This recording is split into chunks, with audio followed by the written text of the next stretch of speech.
வாழ்க்கையில் எவ்வளவுதான் போராடினாலும் சிலருக்கு மட்டும் வெற்றி மிக எளிதாக கிடைப்பது எப்படி என்று நீங்கள் யோசித்ததுண்டா? கடின உழைப்பை தாண்டி அவர்கள் பின்பற்றும் சில ரகசிய விதிகள் உண்டு. பல நூற்றாண்டுகளுக்கு முன்பு ஒரு சீடன் தன் குருவிடம் கேட்டான், குருவே, மகிழ்ச்சியாகவும் வெற்றிகரமாகவும் வாழ வழி என்ன என்று. அந்த முனிவர் சிரித்துக்கொண்டே சொன்ன அந்த 7 ரகசியங்கள் இதோ. இதை முழுமையாக கேட்டால் இன்று உங்கள் சிந்தனை மாறும், நாளை உங்கள் வாழ்க்கை மாறும்.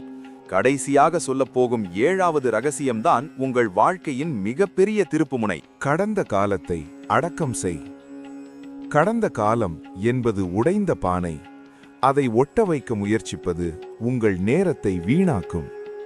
நடந்ததை நினைத்து வருந்துபவன் நடப்பதை அனுபவிக்க மறந்துவிடுகிறான்.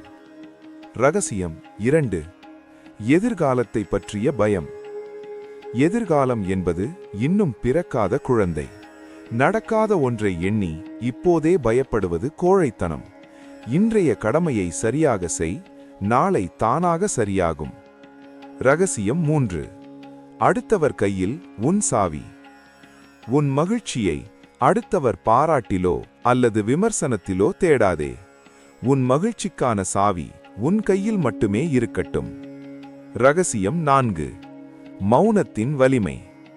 அமைதி என்பது பலவீனமல்ல, அது மிகப்பெரிய ஆயுதம். குழப்பமான நேரத்தில் எடுக்கும் முடிவை விட அமைதியான நேரத்தில் கிடைக்கும் தெளிவு உன்னை உயர்த்தும். ரகசியம் 5. ஒப்பிடுதல் ஒரு விஷம். ரோஜா அழகானதுதான், ஆனால் அது தாமரையுடன் தன்னை ஒப்பிடுவதில்லை. நீ தனித்துவமானவன். உன்னை மற்றவர்களுடன் ஒப்பிடுவதை இன்றோடு நிறுத்து. ரகசியம் 6. கோபத்தை கையாளுதல். கோபத்தில் நீ பேசும் ஒவ்வொரு வார்த்தையும் உன் முகத்தில் நீயே அடித்துக் கொள்வதற்கு சமம். கோபத்தை அடக்குபவன் வீரன் அல்ல, அதை ஆள்பவனே வீரன். ரகசியம் 7. பலனை எதிர்பார்க்காதே. விதைக்கும் போதே பழத்தை தேடுபவனுக்கு ஏமாற்றமே மிஞ்சும். வேலையை சரியாக செய், பலன் உன்னை தேடி வரும். இதுதான் பிரபஞ்சத்தின் விதி. இந்த 7 ரகசியங்களில் உங்களுக்கு மிகவும் அவசியமானதாக தோன்றும் ஒன்று எது? அதை இப்போதே கமெண்டில் பதிவிடுங்கள். உங்கள் வாழ்க்கையை செதுக்க தினமும் 1 நிமிடம் ஒதுக்குங்கள்.